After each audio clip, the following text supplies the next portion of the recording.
The 3 forged checks sat on the hospital table like accusations waiting to be signed.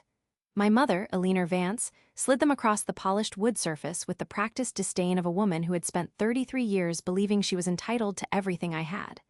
The paper edges caught the fluorescent light as she said, her voice a flat and final whisper, "You owe us for every penny we spent on you." I did not flinch. I did not look away. I did not reach for the checks.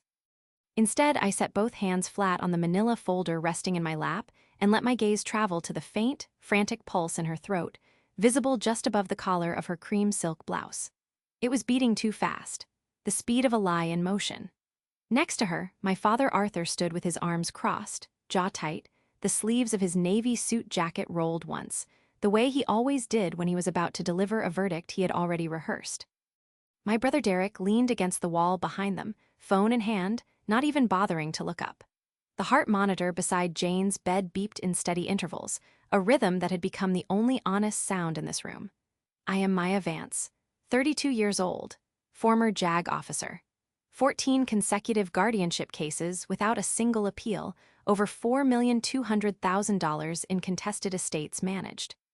I had spent 9 years in the courtroom watching people like my mother believe that volume could substitute for evidence, that entitlement could pass for ownership. And I had spent the last 2 weeks preparing for this exact moment. They did not know about the durable power of attorney locked in my safe deposit box, signed by Jane on April 12th of this year, notarized, witnessed, ironclad. They did not know about the emergency guardianship petition I had filed at the Franklin County Probate Court at 3 in the afternoon on a Tuesday, while they were having lunch at the country club. They did not know that I had already called the family lawyer that morning and asked him to bring the certified order directly to this room. What they saw was a woman holding a manila folder, saying nothing. If you have ever been in a room where someone you loved looked at you like you were an open wallet, I want you to do something for me. I want you to think about the city you are listening from right now. Is it raining? Is it quiet? I ask because I know, wherever you are, you understand the shape of this feeling.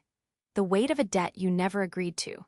The sentence that gets delivered at the worst possible moment, in the smallest possible voice, by someone who has never once asked you how you were doing. I did not respond to her accusation. I simply waited. If this story feels familiar, if you have ever been the one who holds the family together while they hand you the bills and call it love, I want you to hit that subscribe button right now. Because I promise you, the part where justice finally arrives is worth the wait. I have been where you are. I know how long the silence lasts before the paper trail catches up. Now, let me take you back to how this nightmare started. The Vance family home sat at the end of a cul-de-sac in suburban Columbus, Ohio, with rose bushes that my mother paid a landscaper to maintain, and a kitchen that had never seen a home-cooked meal that did not come from a delivery bag. I grew up in that house, knowing that my value was measured in output, not presence. My father ran a small real estate firm that was perpetually on the edge of insolvency, kept afloat not by his acumen, but by the quiet, invisible work of people like me. My mother managed the social calendar as though it were a military campaign, and Derek, 4 years younger, golden-haired and lazy, was the heir apparent to a throne that did not exist. I left at 18 for West Point, then law school, then JAG, then private practice. By the time I was 27, I had managed more guardianship litigation than most attorneys in the state, specializing in cases where vulnerable adults had been systematically drained by the people who were supposed to protect them. I knew the smell of this kind of betrayal before I could name it. And through all of it, I was the family fixer. The invisible hand that resolved the tax lien on my father's firm when he forgot to file for 3 consecutive quarters. The person who negotiated the settlement with the contractor he had stiffed, the one who arranged the quiet payment plan for the country club, dues that my mother had charged to a credit card she could not afford. I did it without asking for credit, without acknowledgement, because I believed that was what family did. You shore up the foundations. You do not wait for thanks. My mother's wardrobe was a collection of designer labels worn with the stiff pride of someone who believed they proved something. Cream silk blouses, tailored wool blazers, leather handbags that cost more than I spent on rent. My father wore suits that fit perfectly and told nothing about the man inside them. Derek favored expensive sneakers and the smug expression of someone who had never been told no. And I wore clothes that were constructed to disappear. Dark blazers, simple shell tops, trousers pressed to a sharp crease. The fabric had weight and texture, the kind of quality you feel but do not see at first glance. I dressed to observe, not to be observed. The specialist I had consulted, David Chen, was a probate attorney with an office on the 17th floor of a downtown tower, a man who spoke in measured paragraphs and never raised his voice. I had met him 3 years earlier during a joint case, and I knew he understood the uniform guardianship and protective proceedings act the way a surgeon understands the human hand. When I called him on the Tuesday after Easter, I did not ask if he could help me. I asked if he had time to file an emergency petition by the end of the week. He said yes without a pause. The 3 forensic objects that would define this case were already in motion by the time my family sat down for Easter dinner. The first was the amount, $4,000, the exact sum my mother would later claim I owed her. The second was the durable power of attorney that Jane signed at the kitchen table after dessert, while the rest of the family was outside on the patio. She signed it because she had heard the phone call my mother made to my father the week before, the one where they discussed using Jane's eggs and Derek's sperm for a surrogacy contract they had already drafted. Jane was 37. She had never agreed to anything of the sort. The third object was the guardianship bond amount, also $4,000, set by the court to secure the estate of a protected person. The same number. I did not believe in coincidences. I believed in the poetry of equal weights. The first fracture happened not in a courtroom, but in the hospital chapel at Cedar Memorial, 3 days after Jane fell into the coma. I was sitting behind a privacy screen in the corner of the room, a space designed for quiet prayer and anonymous grief, when I heard my mother's voice on the other side of the partition. She was on the phone. I did not move.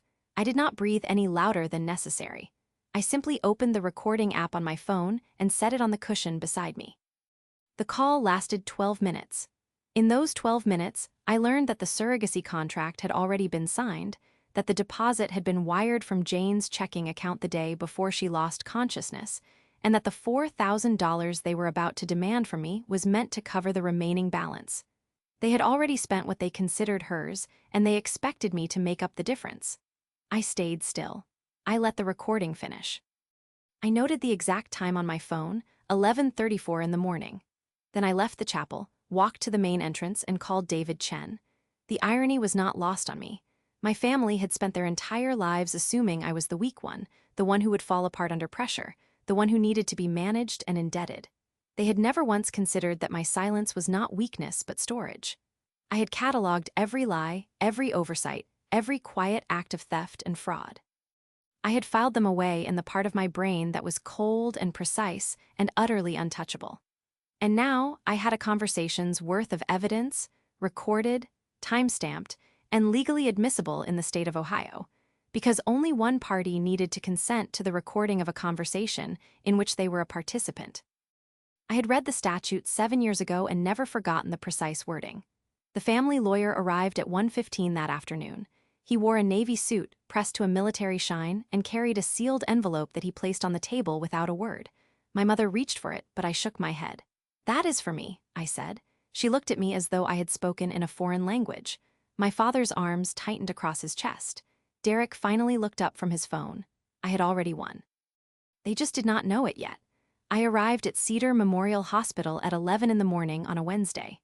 The air in the lobby carried the particular antiseptic sweetness of a building that had spent decades absorbing grief without ever acknowledging it.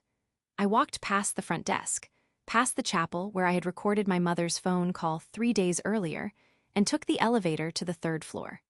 The doors opened onto a hallway that smelled of hand sanitizer and cold coffee. Room 312 was at the end of the corridor, the heart monitor already audible before I reached the door. I paused at the threshold and took in the room the way I had been trained to assess a courtroom before a hearing began. The bed was positioned against the far wall, Jane's body still and pale beneath a white blanket, tubes running from her arm to a bank of machines that beeped and hissed in a rhythm I had memorized. The small table beside the window held a stack of magazines that no one had opened and a plastic pitcher of water that no one had touched. The chairs were arranged in a loose semicircle. My mother in the one closest to the bed, my father standing behind her with his hands in his pockets, Derek slouched against the wall with his phone angled away from the light. There were two other chairs empty, positioned slightly apart from the group. They had left one for me, but they had placed it at the edge of the semicircle, as if to remind me that I was an accessory to their grief, not a participant. I sat down without a word. I set the manila folder on my lap, the edges aligned with my knees. The folder was thick, filled with the photocopied pages of the durable power of attorney, the emergency guardianship petition, and the certified order I had not yet shown them. I had also included a separate envelope containing the recording of the chapel conversation, transcribed and timestamped. I did not open the folder. I simply let it rest. My mother had not acknowledged my arrival. She was watching the heart monitor with the focused intensity of someone who believed that her attention alone could keep the numbers steady. My father was studying the floor. Derek was scrolling. "I spoke to the lawyer this morning," my mother said, still not looking at me. Her voice was flat, rehearsed. "He told me that Jane's estate needs a guardian. Since you are the only one with legal training, we assumed you would handle the paperwork. But there are expenses, medical bills, legal fees, the cost of maintaining her accounts while she is unable." She said unable as though the word tasted bitter. Then she reached into her handbag, a structured leather bag the color of dark chocolate, and pulled out 3 checks. She laid them on the table beside the plastic pitcher, one after the other, each one signed with Jane's name in a hand that was almost, but not quite, correct. The ink was too dark. The loops were too tight. I had seen Jane's signature 1,000 times, on birthday cards and school permission slips, and the durable power of attorney that was now locked in a safe deposit box. This was not her handwriting. "We need $4,000, my mother said. "You owe us for every penny we spent on you." She said it in the same tone she had used when I was 12, and she reminded me that the new school uniform came out of her budget. As if the debt were a natural fact, like gravity, like oxygen. As if I had been born owing her something that I could never repay. I did not flinch. I did not look at the checks. I looked at her face instead, at the small muscle in her jaw that was flexing just beneath the skin, the almost imperceptible tremor in the hand that had just released the paper. She was nervous. She was performing confidence, but her body was telling a different story. The pulse in her throat, the slight dampness at her hairline, the way she had not met my eyes since I walked through the door. My father shifted his weight from one foot to the other. He was wearing a charcoal suit, perfectly pressed, but his collar was loosened half an inch more than usual. The tie was off-center. He was watching my mother, not me, and there was something in his posture that I recognized from 1,000 depositions. The stance of a man who knows he is complicit but has decided to stay quiet anyway. Derek finally looked up from his phone. "Look, Maya, it's just business. Jane is not waking up. The doctors said the brain activity is minimal. We need to pay for the fertility clinic deposit before the end of the week, or we lose the slot. You have the money. Just write a check and we can all move on." He said, "We can all move on, the way you might say, we can all have dessert." As if Jane's coma were an inconvenience, a scheduling conflict. And they thought that was the ending. They thought I would sit there, silent and obedient, and hand over $4,000 to cover a surrogacy contract they had signed without my sister's consent. They thought I had not seen the forged signatures, had not counted the discrepancies, had not already traced the wire transfer from Jane's checking account to a fertility clinic in Cincinnati that had no idea the payment was stolen. I stayed calm because I had been calm for weeks.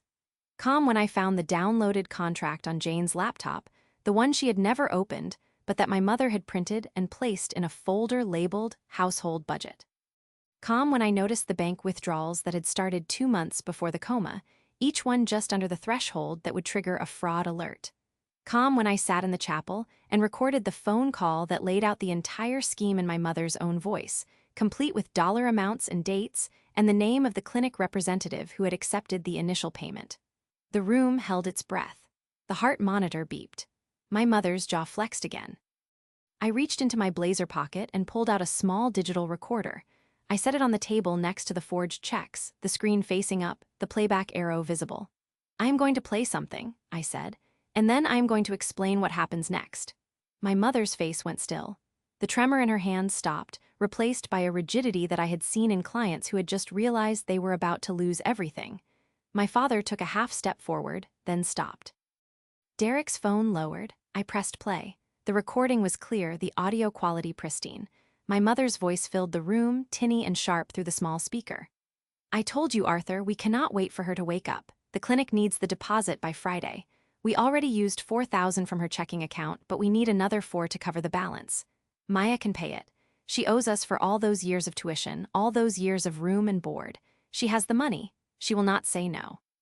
There was a pause, then my father's voice, quieter, hesitant. And if she says no? She will not, my mother replied. She never does. I let the recording play for another 30 seconds, long enough for the full weight of the conversation to settle into the room like smoke. Then I pressed stop. My mother's face had gone a mottled shade of white and pink, the color of someone who had been caught in a lie so complete that there was no room for denial. My father had turned away, his hand covering his mouth. Derek was staring at the recorder as though it were a weapon. That recording was made on Monday at 11:34 in the morning, I said. I was sitting in the hospital chapel, behind a privacy screen. Under Ohio law, only one party needs to consent to the recording of a conversation. I was a party to that conversation. The recording is admissible in court. I stood up. I picked up the 3 forged checks and slid them into the manila folder. I picked up the recorder and returned it to my pocket. Then I looked at my mother, directly at her eyes, for the first time since I had walked into the room. You asked for $4,000, I said. The exact amount of the guardianship bond that the court requires when a protected person's estate is placed under the control of a guardian. The bond secures the estate against fraud. The court requires it precisely because families like ours exist. My mother opened her mouth to speak, but I did not let her. The guardianship petition was filed on Tuesday afternoon. The certified order was signed this morning at 8 o'clock by Judge Patricia Wells, who has presided over 14 of my cases without a single appeal. I am the temporary guardian of Jane's person and estate. I have sole authority over her finances and medical decisions. The forged checks you just handed me are evidence of bank fraud, which I have already reported to the Federal Bureau of Investigation. The $4,000 you're demanding is the exact amount the court will require you to pay in restitution if you're convicted. I took a breath. The room was silent except for the heart monitor.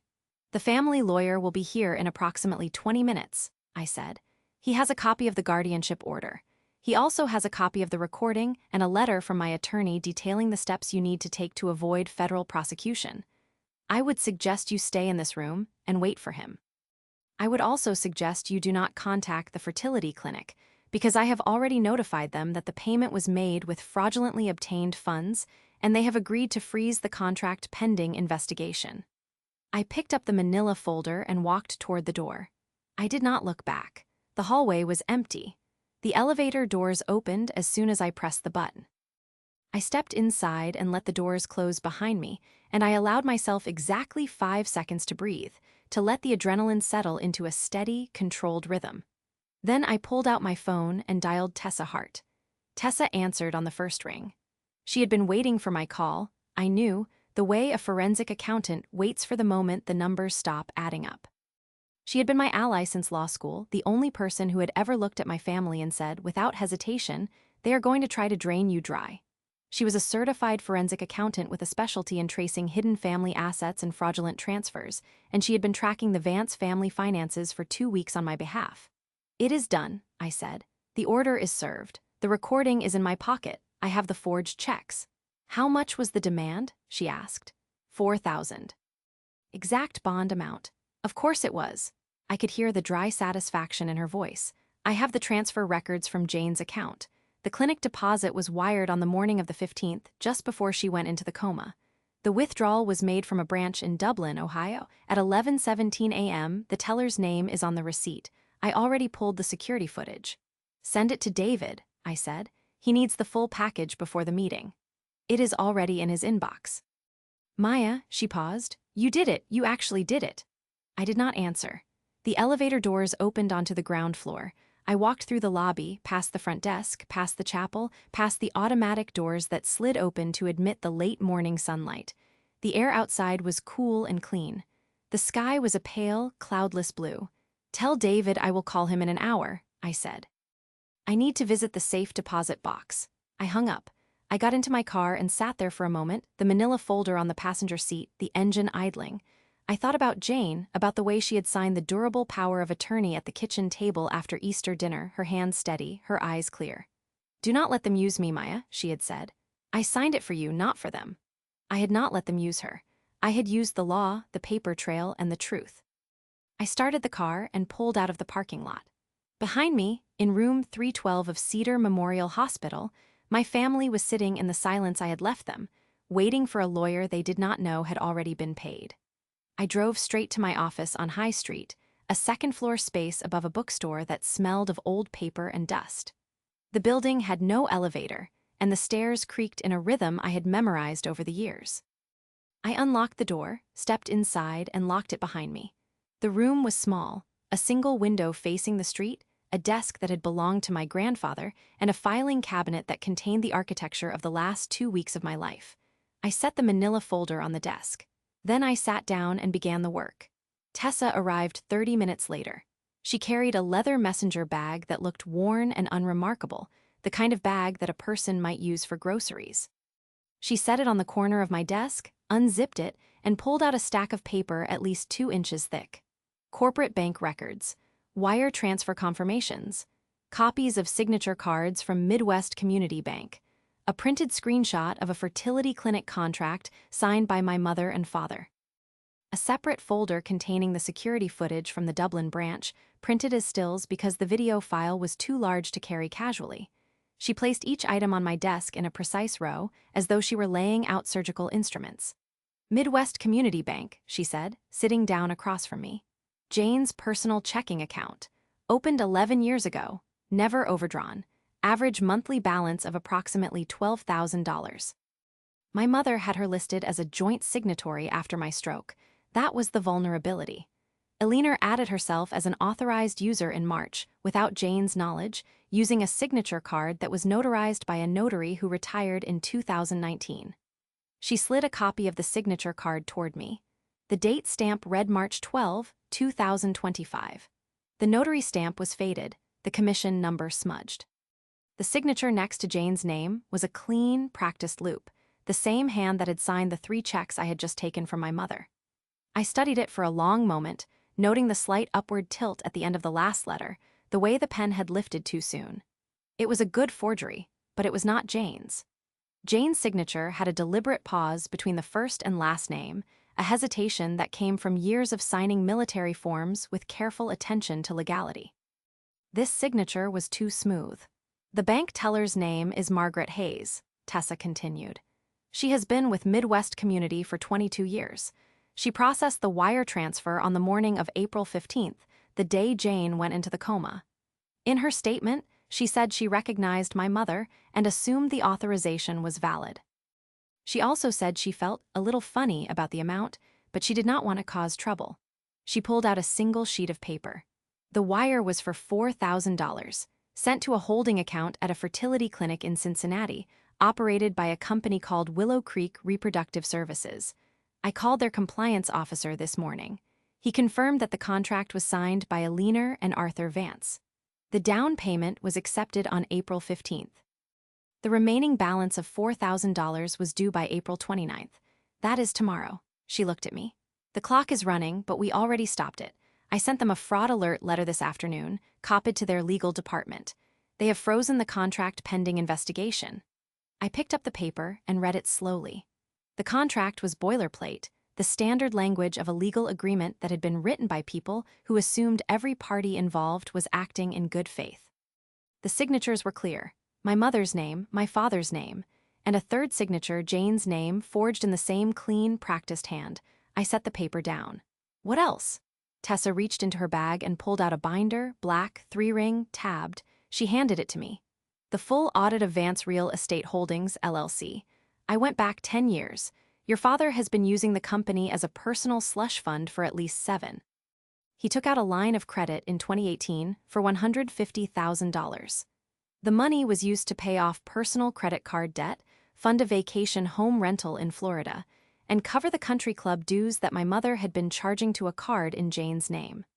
I have copies of every transaction, every invoice, every bank statement. The LLC is technically insolvent, but the assets were moved into a separate trust last year, one that lists you as a beneficiary but is controlled entirely by your parents. They were planning to drain the trust before you could access it. She paused. They have been stealing from you for years, Maya. They just did it in a way that was hidden behind corporate structures and notarized documents. The only reason I found the trust is because I traced a payment from the LLC to a law firm in Delaware, and the law firm had a record of the trust creation. Your name is on the beneficiary list, but the trust agreement gives your parents sole discretion over distributions. They have already taken $80,000 out of the trust in the last 18 months, transferred to an account in the Cayman Islands. I did not react. I opened the binder and began reading. The documents were arranged chronologically, each one highlighted and annotated in Tessa's neat handwriting. The attention to detail was meticulous. She had flagged every discrepancy, every missing signature, every date that did not align. She had done in 2 weeks what a forensic audit team would have taken 3 months to complete. I looked up at her. I need you to do one more thing. Name it. The guardianship proceeding requires an inventory of Jane's assets within 30 days. I need a complete financial picture, including any accounts I do not already know about. The trust, the Cayman account, anything in Derek's name that was funded by Jane or the LLC. I need it by Monday morning. She nodded. I can do that, but Maya, you need to understand something. The amount of evidence you have here is sufficient to support criminal charges against all 3 of them. Fraud, identity theft, forgery, wire fraud, conspiracy to commit financial exploitation of a vulnerable adult. The FBI is already involved because of the forged checks. If they proceed with the investigation, which they will, this is going to go beyond a civil proceeding. This is federal. I know. Are you prepared for what that means? I closed the binder. I have been preparing for it my entire life. She held my gaze for a moment, then nodded again. She stood up, picked up her empty messenger bag, and walked to the door. She paused with her hand on the handle. I will have the inventory by Sunday evening. Do not do anything reckless between now and then. I will not. She left. The door clicked shut. I sat alone in the quiet office, the stack of evidence spread across my desk like a map of a war I had already won. The false submission began that evening when my phone buzzed with a text message from an unknown number. I checked the screen. It was my mother using a disposable phone I had never seen before. The message read, "We will be at the lawyer's office tomorrow at 10 a.m. The family lawyer, the one you called, we expect you to sign the papers and release the funds." I did not reply. I let the message sit there unread for exactly 20 minutes. Then I typed back, "I understand, I will be there." 3 dots appeared, then disappeared, then appeared again. Then, "Good, it is time you remembered your place." I saved the screenshot. I filed it in the digital folder labeled Exhibit 57, the same folder that already contained the recording, the bank records, and the trust documents. Every message, every phone call, every interaction was being cataloged. They thought I was submitting. They thought I had caved. I had not caved. I was building a file so complete that the only question left for the prosecutor would be the length of the sentence. Over the next 3 days, I followed the script they expected. I did not push back. I did not threaten. I did not even argue. When my father called on Thursday evening to ask if I had thought about what I was doing, I said yes, I had. When Derek sent a series of texts accusing me of trying to destroy the family, I responded with a single sentence. I am trying to protect Jane. When my mother left a voicemail so cold and sharp that it could have cut glass, I saved it and added it to the evidence file without listening to it a second time. They read my silence as weakness. They read my compliance as surrender. They had no idea that I was not playing their game. I was building a prison of their own words, their own signatures, their own greed. The middle of the tension loop came on Friday night when I sat alone in my apartment, the evidence spread across my dining table in neat rows, and I felt the weight of the last 2 weeks press down on me like a physical hand. The heart of this kind of battle is not the courtroom. It is the hours before dawn when you wonder if you have the strength to follow through. I sat there with Jane's words in my head, her voice as clear as if she were standing beside me. "Don't let them use me, Maya. I signed it for you, not for them." And I thought about you, the one listening from your kitchen or your car or the quiet corner of a room that no one else enters.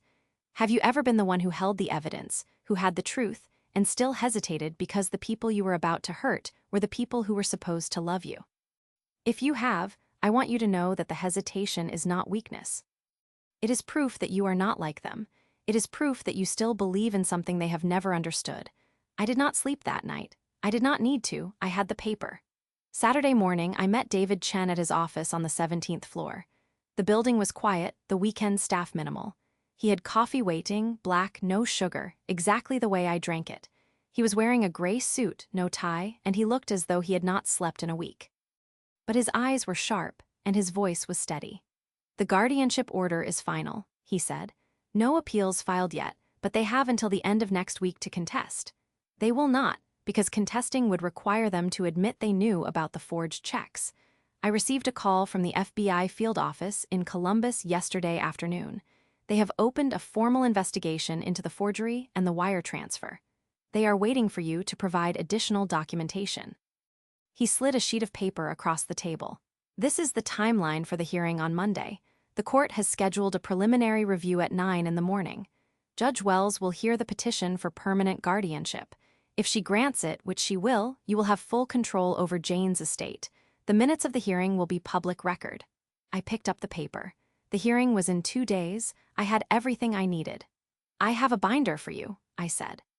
I reached into the bag beside my chair and pulled out the black binder Tessa had given me. It was thicker now, with additional tabs for the trust documents, the Cayman account records, and the screenshots of every text message and voicemail. I placed it on the table. The evidence is organized by exhibit number, beginning with the forged checks and ending with the most recent communication from my mother. The digital copies are on a USB drive in the back pocket. I want all of it submitted to the court as part of the guardianship record. David looked at the binder for a long moment. He opened it, flipped through the first few tabs, then closed it again. "You have been busy." "I have been thorough. We are ready for Monday." I nodded. I left his office, took the elevator down to the lobby, and walked out into the Saturday morning light. The streets were quiet. The sky was pale and clear. I walked to my car, got in, and drove to Cedar Memorial Hospital. I visited Jane that evening. I sat beside her bed in room 312, the heart monitor beeping its steady rhythm, and I held her hand. I did not tell her about the evidence or the hearing or the FBI investigation. I just sat there, the manila folder on my lap, and listened to the silence she had left behind. "Monday," I said quietly.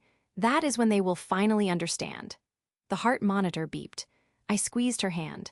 Then I stood, walked out of the room, and drove home to spend the last night of my life as the person my family thought I was. The courtroom on the 9th floor of the Franklin County Courthouse smelled of old wood and cleaning solvent, a sterile scent that had never quite covered the residue of years of argument and appeal.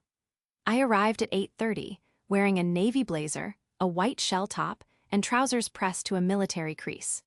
I carried the manila folder, the same one I had held in the hospital room, now slightly worn at the edges. I took a seat in the front row of the gallery on the left side, where the natural light from the tall windows fell across the empty petitioner's table. David Chen arrived at 8:45. He carried a leather briefcase and the black binder Tessa had assembled. He nodded at me, walked to the petitioner's table, and set the binder in front of the empty chair where I would sit when the hearing began. He did not speak. He did not need to. My family arrived at 8:52. I heard them before I saw them. My mother's voice carried down the hallway, sharp and imperious, demanding to know why the hearing could not be moved to a private conference room. My father's lower voice responded, indistinguishable words placating. Derek's footsteps were heavy, impatient. They entered the courtroom as a unit, my mother in a cream silk blouse and tailored beige jacket, my father in a charcoal suit, Derek in a blazer over a t-shirt. They did not see me at first. They walked to the respondent's table on the right side of the room, the table reserved for the family opposing the guardianship petition. Then my mother turned. Her eyes found me. The look she gave me was cold, dismissive, the same look she had given me 1,000 times before, the look of a woman who believed she had already won. I did not acknowledge it. I kept my hands flat on the manila folder, my gaze steady. Judge Patricia Wells entered at 9 o'clock precisely. She was a woman in her late 60s, silver hair cut short, glasses low on her nose, black robe immaculate. I had appeared before her in 14 cases. She knew my record. She knew the quality of my filings. She did not suffer theatrical displays. "Good morning," she said. "We are here for the matter of the guardianship of Jane Vance. The petitioner, Maya Vance, has filed an emergency petition for permanent guardianship of the person and estate, citing financial exploitation by immediate family members. The respondent parties are Alina Vance, Arthur Vance, and Derek Vance. Is there any objection to proceeding?" David Chen stood. "No objection, Your Honor." My mother stood. Your Honor, this is absurd. I am Jane's mother. I have cared for her my entire life. My daughter is trying to take control of Jane's affairs for her own financial gain. I did not react. I kept my hands still. Judge Wells looked at my mother over her glasses. Mrs. Vance, you will have an opportunity to speak, but I must warn you that the petition includes substantial documentation of alleged financial misconduct. I have reviewed the filings. Mr. Chen, you may call your first witness. I stood. I walked to the petitioner's table, the manila folder in my hand. I did not look at my family. I opened the folder and removed 3 sheets of paper, each one in a clear plastic sleeve. Your Honor, I would like to submit Exhibit A, 3 forged checks drawn from Jane Vance's personal checking account at Midwest Community Bank in the amount of $4,000 each, signed by Alina Vance without authorization. The signatures are forgeries, as confirmed by a handwriting analysis I commissioned from a certified forensic document examiner. I have the report. I slid the first sheet across the table. David Chen stepped forward and handed it to the bailiff, who carried it to the judge. Exhibit B, I continued, is the durable power of attorney signed by Jane Vance on April 12, 2025, in my presence and in the presence of a notary public. This document grants me full authority over Jane's health care and financial decisions. It was executed before she entered the coma, of her own free will, after she discovered that her parents had executed a surrogacy contract using her identity without her knowledge. My mother's chair scraped against the floor. That is a lie. Judge Wells held up a hand. Mrs. Vance, you will be silent or I will hold you in contempt. Continue, Miss Vance. I removed the second document from the folder. Exhibit C is the certified copy of the emergency guardianship order signed by Your Honor on Monday morning, granting me temporary authority over Jane's estate. And Exhibit D is the surrogacy contract executed by Alina and Arthur Vance with Willow Creek Reproductive Services, using Jane's name without her consent, with a down payment of $4,000 wired from Jane's account on the morning of April 15th, the day she entered the coma. The wire transfer was processed at 11:17 a.m. I paused. The room was silent. My mother's face had gone a shade of gray I had never seen on a living person. Your Honor, the amount demanded from me by my mother on Wednesday afternoon was also $4,000, the exact amount of the guardianship bond required by this court to secure Jane's estate, the exact amount of the wire transfer, the exact amount of the forged checks. I submit that this is not a coincidence.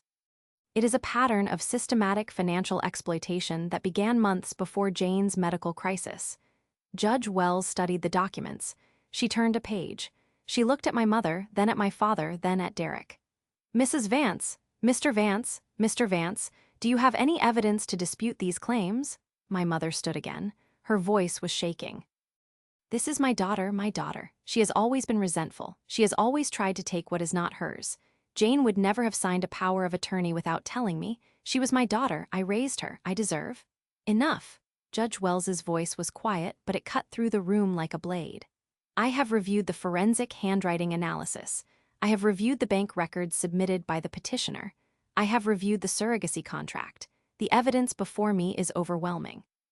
I am granting permanent guardianship of the person and estate of Jane Vance to Maya Vance, effective immediately. The guardianship bond is set at $4,000 to be posted by the petitioner within 30 days.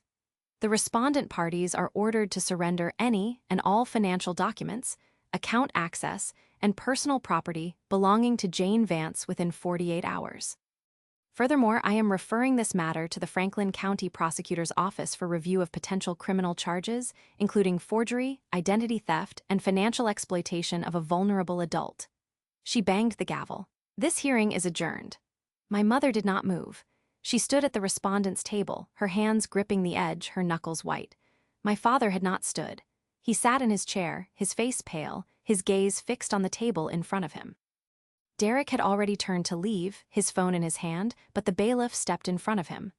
All of you need to surrender your phones and any financial documents before leaving this courtroom. The order is effective immediately. I gathered my documents. I placed them back in the manila folder. I did not look at them. My mother said, Maya, please, we can work this out. Family. We are family. I turned to face her. I looked at her eyes, cold and desperate, the same eyes that had told me I owed them at the hospital table. the same eyes that had signed the surrogacy contract without my sister's consent. "You wanted $4,000, I said. "The court has set the guardianship bond at $4,000. I will pay that bond. And then I will use Jane's estate to pay for her medical care, her rehabilitation, and her legal fees. Every penny that was taken from her will be returned. Every document that was forged will be prosecuted. The FBI will be in touch." I walked out of the courtroom. The hallway was empty. The elevator doors opened, and Tessa was standing inside, holding a leather messenger bag. She did not smile. She did not congratulate me. She simply stepped aside and let me enter. "Accounts are frozen," she said. "I contacted the bank this morning. The trust assets have been frozen pending the criminal investigation. The Cayman account has been flagged. The fertility clinic has suspended all services related to the contract." "They took him," I said. "My father, he looked broken." "Your father is complicit. He signed the contract. He knew about the forgeries. He also knew when to stop fighting." I let the silence settle. The elevator reached the ground floor. We stepped out into the lobby, the marble floors gleaming under the fluorescent lights. "Do you think he will ever try to make it right?"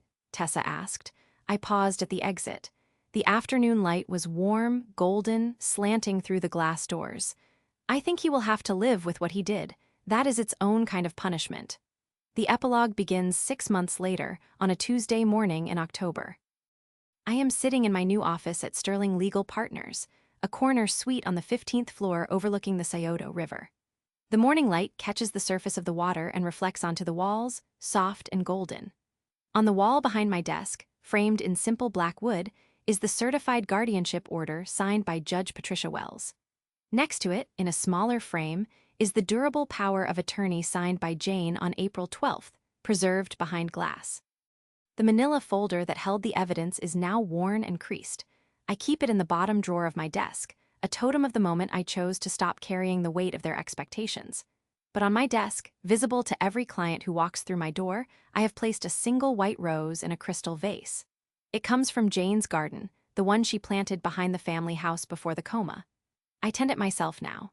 My sister is still in a rehabilitation facility, slowly regaining awareness. The doctors are cautiously optimistic. The prognosis is guarded but improving. I visit her every Sunday. I hold her hand. I do not talk about the case. I do not talk about the family. I talk about the garden, about the weather, about the books I am reading. My mother is awaiting trial for forgery and financial exploitation. My father is separated from her, living alone in an apartment on the other side of the city. He calls me once a month. I answer. The conversations are short. He does not ask for forgiveness. I do not offer it, but I do not hang up. Derek moved away. I do not know where. I do not ask. The 5 hard truths I have learned are engraved into the marrow of my bones now. I share them with you because you deserve to hold them, to carry them, to use them when the people who are supposed to love you try to make you believe that you owe them. The first hard truth: family love is often a mask for control and ownership. The people who claim to love you the most are often the ones who have the most to lose when you stop being useful. My mother said she loved Jane. She loved the idea of controlling Jane, of using Jane's body and Jane's money and Jane's future for her own benefit. That is not love. That is entitlement dressed in sentiment. Real love does not require you to shrink. Real love does not hand you a bill for your own existence.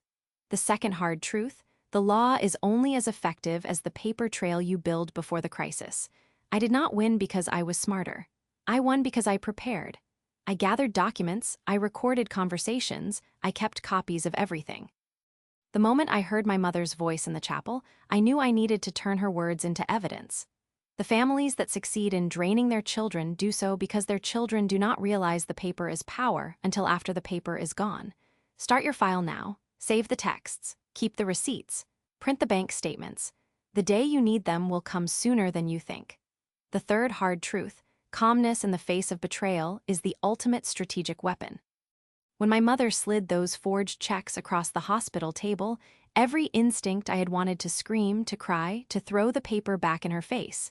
But I did not. I sat still. I let her talk. I let her expose herself. Every word she said was another exhibit in the case I was building. The loudest person in the room is rarely the most powerful. The quietest person, the one who watches and waits and documents, is the one who decides how the story ends. The fourth hard truth: betrayal cuts deepest when it comes from those who raised you to trust them. I will not lie to you and say I do not feel the wound. I do. Every time I see Jane's slow progress, every time I walk past the framed guardianship order, I remember that the people who were supposed to protect her were the ones who tried to sell her future. The pain does not go away. But it does lose its power over you when you stop pretending it is not there. Acknowledge the betrayal. Name it. Then use it to fuel the actions that will protect you from it happening again. The fifth hard truth: financial independence is the only form of independence that cannot be stolen. They tried to take everything from Jane. They tried to take everything from me. But because I had built my own career, my own savings, my own professional reputation, they could not touch the core of my survival. The moment you rely on someone else for your financial security, you hand them the keys to your freedom. Build your own foundation, even if it is small, even if it takes years. The peace that comes from knowing you owe no one is the only peace that cannot be taken. I look at the white rose in the crystal vase. I look at the framed guardianship order. I look at the river, bright and steady in the morning light. If you have ever been the one who held the evidence, who had the truth, and still hesitated because the people you were about to hurt were the people who were supposed to love you, I hope you find the strength to set the paper on the table anyway. The hesitation proves you are not like them. The follow-through proves you will not be their victim. Keep your boundaries strong. Guard your peace, and I will see you in the next.